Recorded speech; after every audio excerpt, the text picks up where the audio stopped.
فبأي آلاء ربكما تكذبان.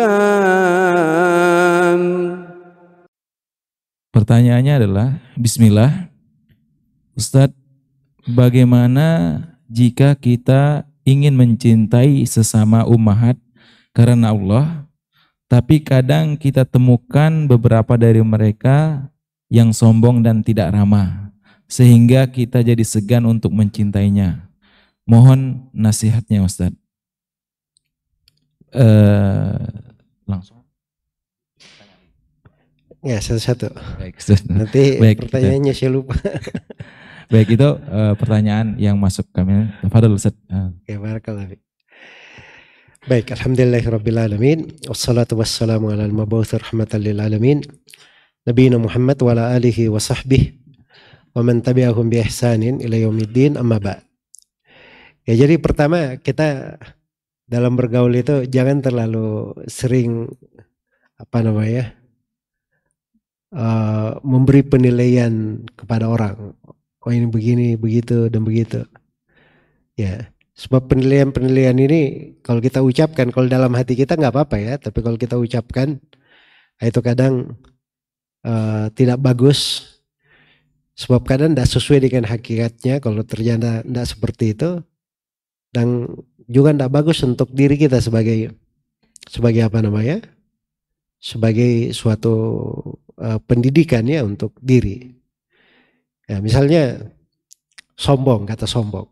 Sombong itu uslubnya uslub dari sudut mana gitu loh.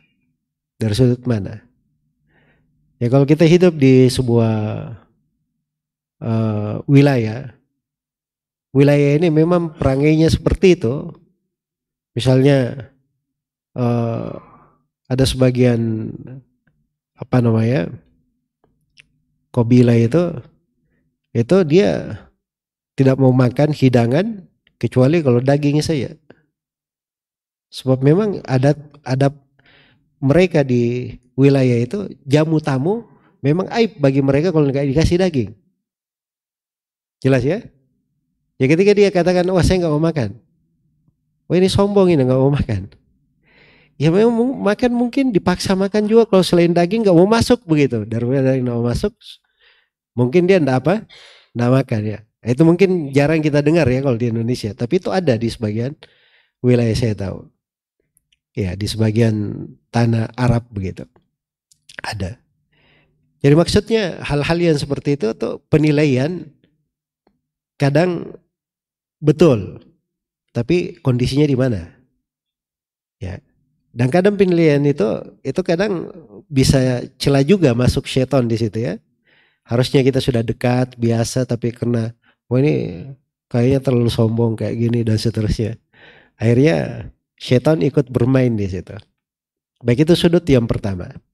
Sudut yang kedua, ya setiap orang itu kalau misalnya ada dia temukan dari saudaranya hal yang tidak baik, ya maka dia selalu berpikiran bagaimana hal yang tidak baik ini dia pikirkan sebagai hal yang baik.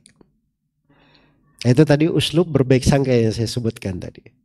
Itu bagian dari ilmu yang saya terangkan tadi. Akhlak yang mulia juga masuk dalam akhlak yang mulia. Maka itu nggak akan ada masalah untuk hal tersebut. Iya. Baik, dan saya tahu ada dari orang-orang yang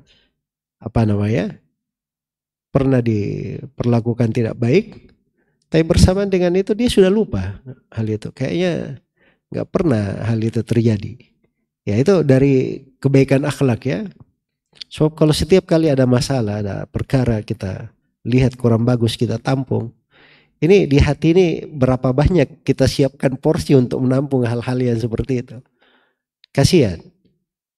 Harusnya kita lapangkan hati itu, kita tampung hal-hal yang bagus.